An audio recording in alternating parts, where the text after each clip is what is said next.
So, welcome to episode 2 of series 2 of the classic lizard canary. I'm Andy Beasley. This episode, I'll describe kind of what we're going to do in a second. But first of all, I thought I'd give you a quick update in terms of where we are at the moment. Up until probably about a week ago, I actually had the pairs housed in pairs with a wire slide down the second, down the centre, just really so that it's from a bonding point of view, really, with the pairs. So I probably did that for a period of around 6 weeks, and then, like I said, changed it a couple of weeks ago, where the cocks are now kind of singled off. And the hens have actually got the run of the full length of 3 of the wire doubles as like a long flight cage to help them get fit and get weight off, etc. As a result, although you can't hear it now, although you might hear it as I continue talking, because it always happens at crucial times when you're speaking, you'll probably start to get some males singing, whilst I'm recording this video. They tend to go quiet when I kind of come in because I'm quite close to them, to be fair. But once I've been in here a little while, then they start going absolutely ballistic. But it's all part of that wintering process. So the hens, like I said, have got the full run of the flight cage. The males are singled off. And then as it gets closer to seeing the signs of that breeding fitness getting closer, that's when I'll start putting them back in the pairs again, but divided off, maybe with the slide slightly pulled so they can see each other, to kind of bring on the breeding aspect. So that's kind of where I am at the moment. Quick update, as you know, I'm planning on changing the cages. I generally find that the wire cages are really good from a breeding point of view, but with the lizard canary being a bird of effectively its markings and so on, which is what most of the episode is about shortly, I find the wire cages when I single the birds off for the show season a little bit challenging in terms of just the mess that's created and so on. It's just a real major job staying on top of it and trying to keep the birds clean. One of the problems is, I don't tend to handle the lizard canaries because you don't want to upset the spangles on the back during the show season. So I tend to provide baths or I spray them. But the problem is, with the wire cages, the tails get dirty, and the feet get dirty really, really easily. And that's just something I'm really, really finding challenging during the show season. So I'm kind of going back to my old ways, and I used to use what I would call stock cages. I'm actually having some cages built at the minute by Dave Rans, and these are actually the cage fronts that are actually going to go on. So again, they'll have the flaps, so I can still use the gravity feeders that I tend to use. I know these look relatively small, but the idea is, from a breeding point of view, there'll be a bank of 6 in a line. I'll use a treble effectively for breeding, so they'll have plenty of space. And then when it comes to the show season, I'll have them singled off into these, which will be a lot more easier to manage. Gives me a bit more cage capacity. Due to the size, I should have around 36 potential single cages. These cage fronts, just so you know, really good quality, stainless steel. I got these via Animalis in Belgium. I found them really, really helpful. I'll pop a little link on at the end. They can't do enough for you, quite frankly. Obviously you've got the shipping to contend with and so on, and obviously if orders are over a certain amount, you've got inbound tax and duties to pay. But for the quality of the cage fronts and delivering what I need them to do, these are absolutely perfect. So really looking forward to kind of getting the cages, get the fronts on, and renovating the room effectively. So really looking forward to that. So that's a quick update on where we are currently. Just on the mulling pair, a little bit of a disaster. Unfortunately, I lost the Norwich hen. With the Norwich being a heavily feathered bird, I picked her up out the cage and decided I'd trimmed the vents, trimmed the tail a little bit, and she must have been, I don't know, stressed, or but couldn't have been 100%, but literally lost her as I kind of handled her out of the cage, quite frankly. So bit of bad luck there. So I'm going to have a rethink about what we do with the goldfinch male. Currently looking for a native goldfinch female. I've got a few people looking out for me. I've got a fawn Irish fancy here, which I think could make a nice muling pair with the Goldie. And who knows, I might even bring in another Norwich hen, we'll see. But that's kind of the side project, a little bit of fun. Yeah, definitely want to find something suitable for that goldfinch cock, because he's a really nice yellow feathered bird, so really looking forward to it. Moving on to the main purpose of the episode. So when I'm scrolling through YouTube channels, I came across some really good ones that spent quite a lot of time on colour canaries, actually, showing all the different kind of mutations and variants of colour canaries. And I was really impressed with how these particular two channels, which will flash up shortly, were really kind of showing off via stills, still pictures, the quality and the colour and everything of the different birds. And I kind of felt it was a good opportunity from a lizard canary perspective to do the same here. So we're very lucky within the lizard canary fancy that our good friend Hugh Evans, who's always taken absolutely excellent, stunning pictures of lizard canaries over the years, has got quite a wide selection of really good quality photographs. So I reached out to Hugh, and he very kindly provided me with a selection of images, and I wanted to kind of cover the classification. So effectively clear and nearly clear caps, broken caps, non and nearly non caps, in silver, gold, colour fed, and in the natural non-colour fed version as well. So as I said, we're a classic lizard canary channel. That's the focus of the Birdroom and the channel. So that's kind of what I wanted to highlight with this particular video. Like I said, the images are excellent. So when the images come up, you will see some references to Hugh. So it'll either have HE for Hugh Evans as his initials, or you'll see FSS, which is Fine Spangled Sort, which is Hugh's blog, which if you've not been there, I strongly recommend you go there and take a close look at what Hugh's been showing there over the years. Okay. I want to talk a little bit before we get into it. So the reason for showing the natural non-colour fed lizard and the colour fed version. So as long as I've been around in the hobby, and as far back as I can remember, the lizard canary effectively was a colour fed bird in gold and silver. Gold being the yellow feathered or intensive of the lizard canary, and the silver being the buff or non-intensive of the breed, effectively. But they were colour fed, and that's just something we've done, for many years, as far back as I can actually remember and know from talking to breeders of old, of course. Then I believe probably around about 2010, a number of UK breeders of quality lizard canaries were judging on the continent, and the one thing they saw more of than anything on the continent was natural non-colour fed lizards. Colour feeding of lizard canaries was relatively rare in mainland Europe, effectively. So they were attracted by the birds, clearly, and then as a result, a number of people started actually not colour feeding the birds in the UK. Now, over the years, there have been a few rule changes and everything, but thankfully, going back a few years ago, the Lizard Canary Association, managed to rule in order to have natural, non-colour fed lizards as part of the show classification. Now, that was quite important for a couple of reasons, because there were a number of people exhibiting in the UK that wanted to show at the World Show and other shows across mainland Europe. And of course, the colour-fed birds were, the judges over there probably weren't used to seeing them, I guess.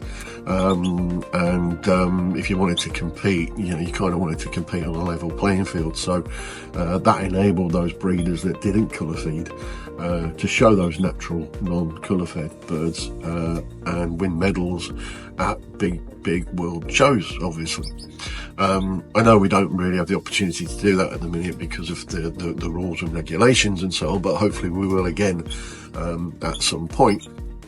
But the natural non-colour fed lizard is a big part now of the UK show scene. Has to be a few call outs. I mean, obviously people like Tony Horton, Joe Coakley, Hugh Evans, have all had many successes with non-colour fed birds.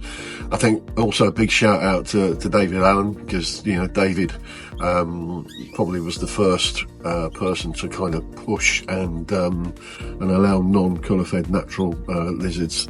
That was in the blue lizard canary section at the National a number of years ago, and then there was an agreement reached once the ruling changed within the LCA that the LCA would run that natural non-colour fed classification at the National alongside the colour fed, of course.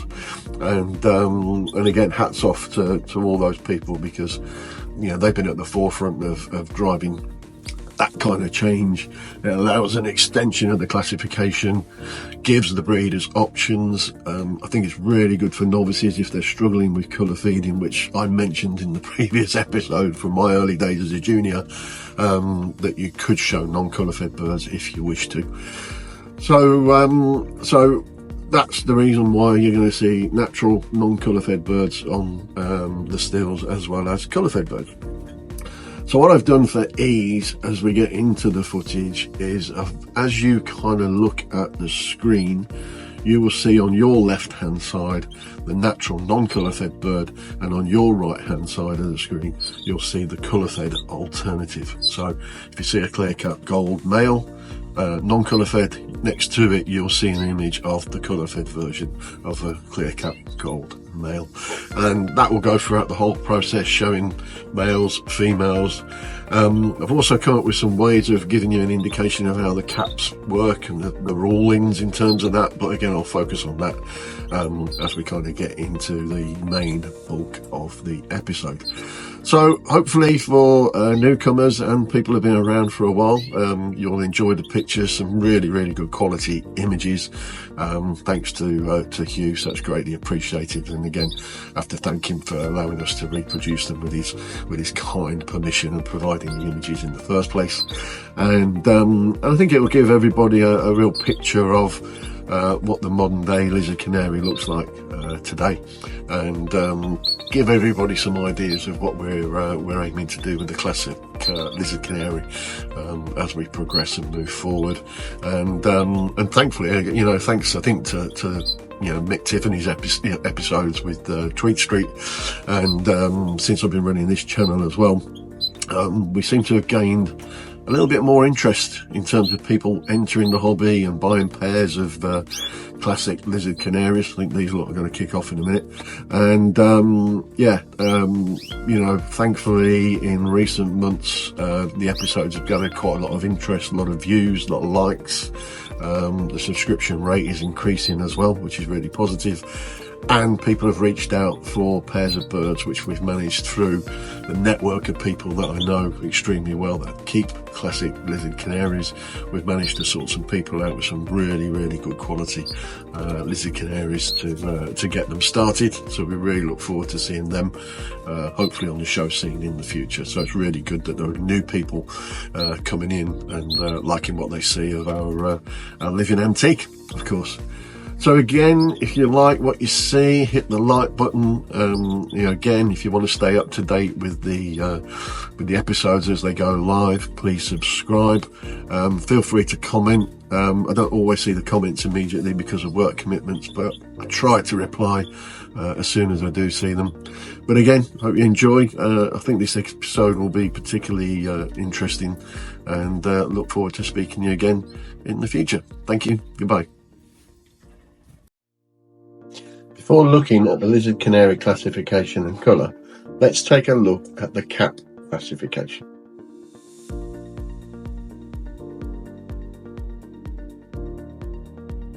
Starting with the clear cap lizard. clear cap lizard is one whose cap is perfectly clear of dark feather or feathers and has reasonable regular edges. This is the only area of the lizard canary, being a dark self bird, where light feathers are allowed, obviously this cap area. Within the clear cap classification we have the nearly clear cap lizard. So this is one whose cap contains a dark feather or feathers which cover an area not exceeding 1/10 of the total area of the cap. So for the next few slides, what I've actually done is broken down the clear cap area into sections of 1/10. This example shows what I would probably class as a short cap, still classed as a nearly clear cap, but it's marginal. I've actually had success with some birds on the show bench that have been short in the cap but classed as a clear cap lizard because the edges have been very clean and sharp, and actually won clear cap awards with birds where the cap actually looks like they do on this image.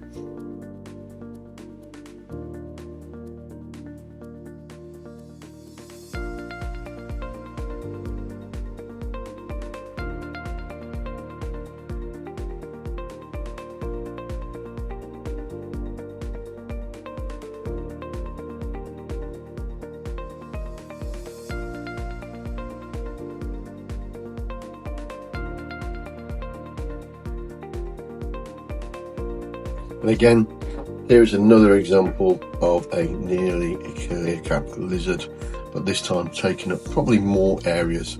But again, this would still be classed as a nearly clear cap when you take into consideration the 1/10 rule.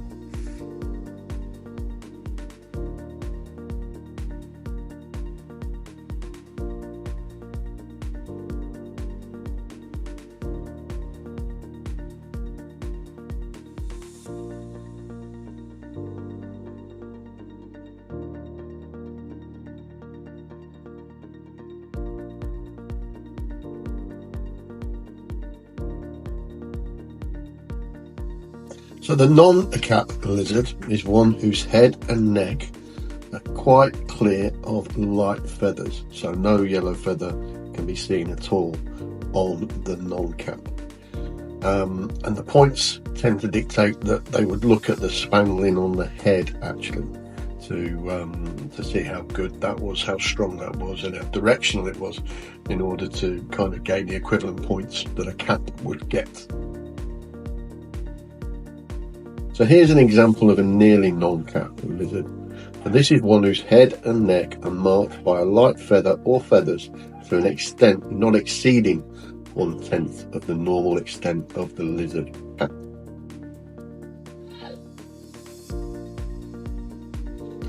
That was an example of the cap being more towards the back. And here's an example of some cap feathers more towards the frontal of the head, closer to the beak.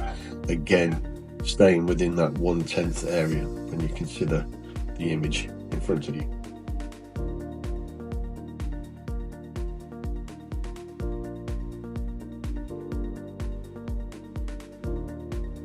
And then we have the broken cap lizard canary. So this is one whose head and neck feathers disqualify it from being classed as either a clear or nearly clear cap that we've shown earlier, or a non or nearly non-cap lizard, again, that we showed on the previous slides. So here are examples again of broken cap lizard canaries. As you can see, that yellow feather exceeds the 1/10 rule, meaning it's not classed as a non-cap or nearly non-cap. Again, you can see it here towards the back of the head.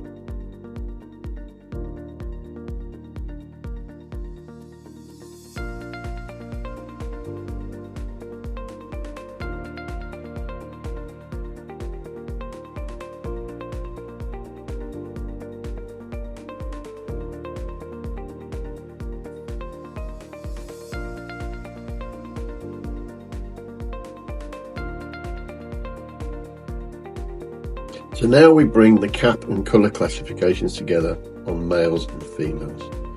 Starting off with the clear cap gold male.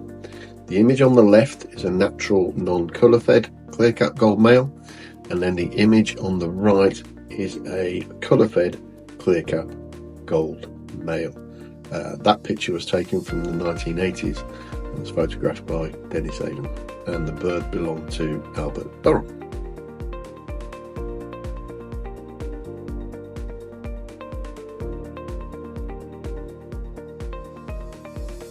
Also, when looking at these images, you can see the bird on the left, which is the natural non-colour-fed clear-cap male, fits within that nearly clear-cap classification I highlighted earlier, where the cap is probably a little bit on the short side, but still this bird would be classed as a clear-cap.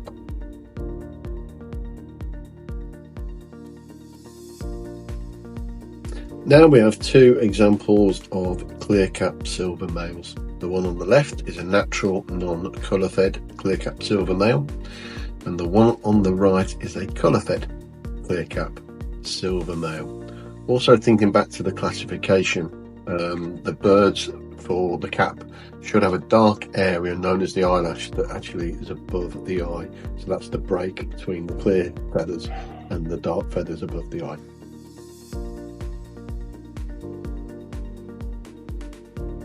These are examples of clear-cap gold females. So on the left we have the natural non-colour-fed clear-cap gold female, and on the right we have the colour-fed clear-cap gold female.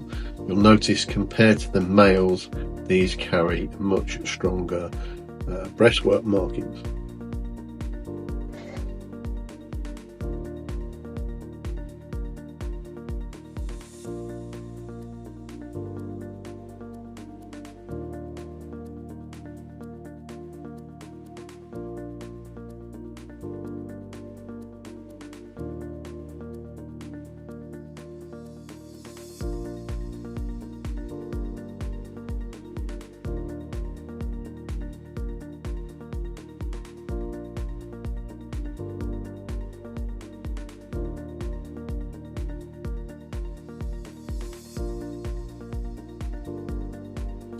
Here are two examples of clear-cap silver females.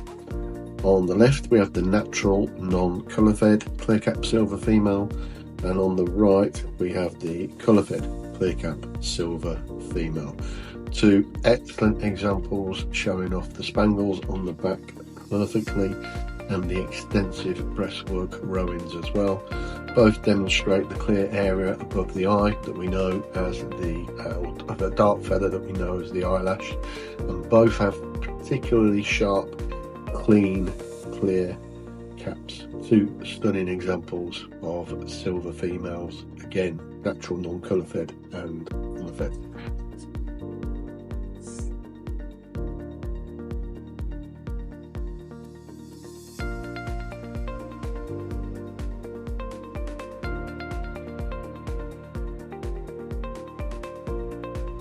So now on to the broken cap classifications. So first of all, we have the natural non-colour fed broken cap gold male on the left hand side, and then we have the colour fed broken cap gold male on the right hand side. Compared to the gold females, generally you don't see such pronounced breastwork markings.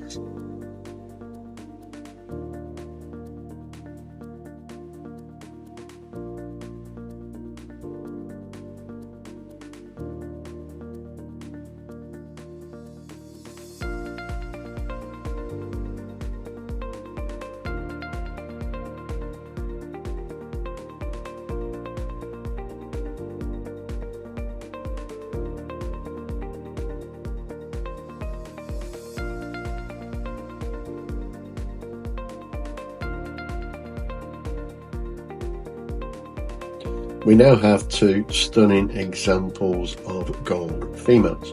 On the left hand side, a natural non-colour fed broken cap gold female, and on the right hand side, the colour fed broken cap gold female.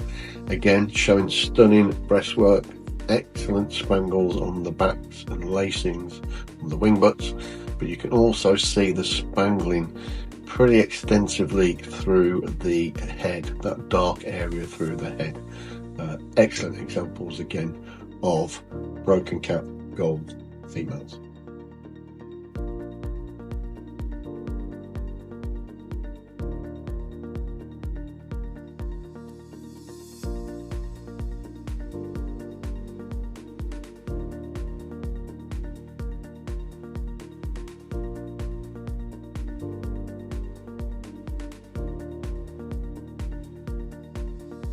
We now have two examples of what I would class as the modern day silver males. So both are broken cap silver males. On the left we have the natural non-colour fed broken cap silver male, and on the right hand side we have the colour fed broken cap silver male. The one thing you can see here compared to females is how they carry the ground colour much stronger than maybe the females traditionally would. Both unexpectedly are also very well marked in terms of the breastwork rowings, which again from the point of view of males in the past would have been less so, but the modern day bird, as I mentioned it, tends to carry more breastwork. Two fantastic examples of silver males.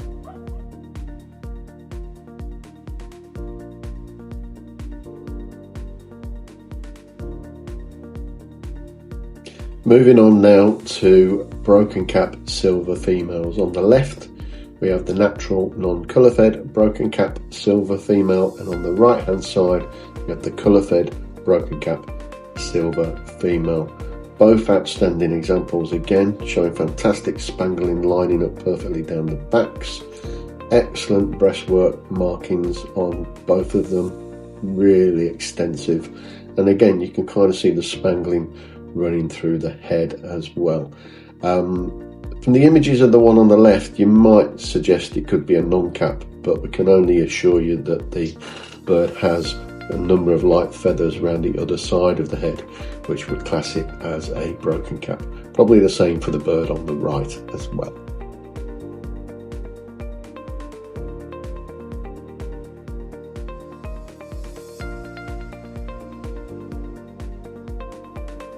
Here are two excellent examples of non-cap silver males. On the left hand side we have the natural non-colour fed non-cap silver male, and on the right hand side we have the colour fed non-cap silver male. First thing that jumps out to me, particularly with the bird on the right that's colour fed, is the outstanding ground colour that the bird carries, which is really coming through from a colour fed perspective. Again, both birds excellent backs, lining up perfectly.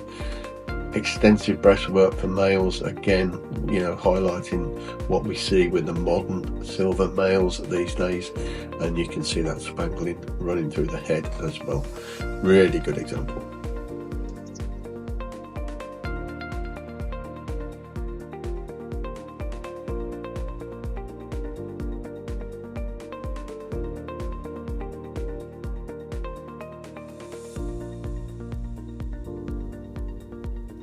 Here we have two non-cap gold males.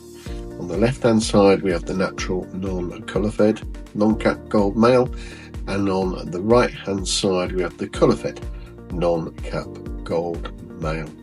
Two outstanding examples of the breed, and both of these birds, as you can see, are completely free of any light feathers in the cap stroke head area. Perfect examples of non-cap gold male lizard canaries.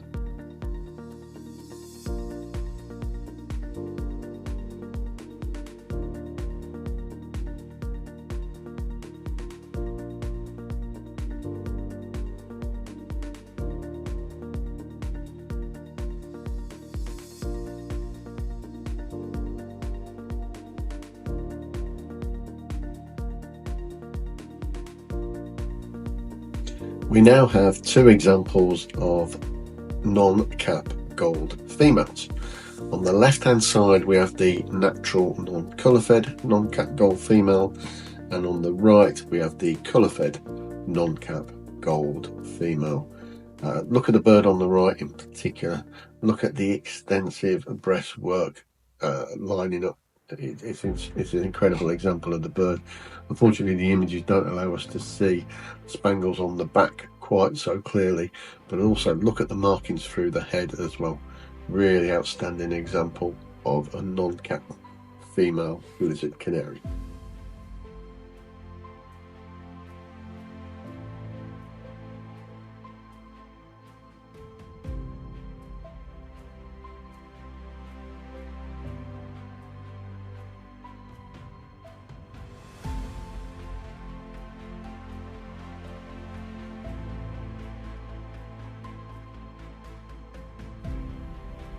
And then the final examples of the images are of non-cap silver females.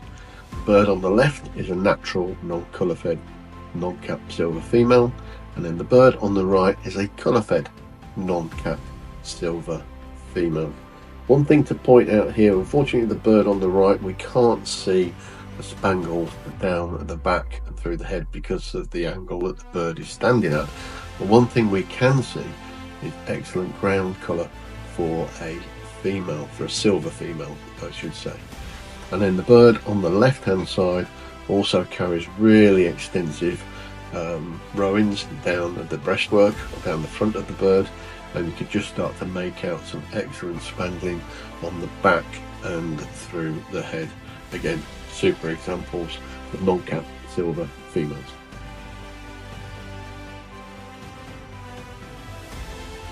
So I hope you enjoyed the images and the classification of the cap and the colours of the classic lizard canary. This one did take quite a bit of editing, but I really wanted to give people the opportunity that you could replace it, take this anywhere. You can have it on your phone, obviously, as well as on the TV. You can stop, you can play it back to the ones you particularly want to look at, and hopefully it acts as a guide for the future for anybody getting involved with the breed. Thank you.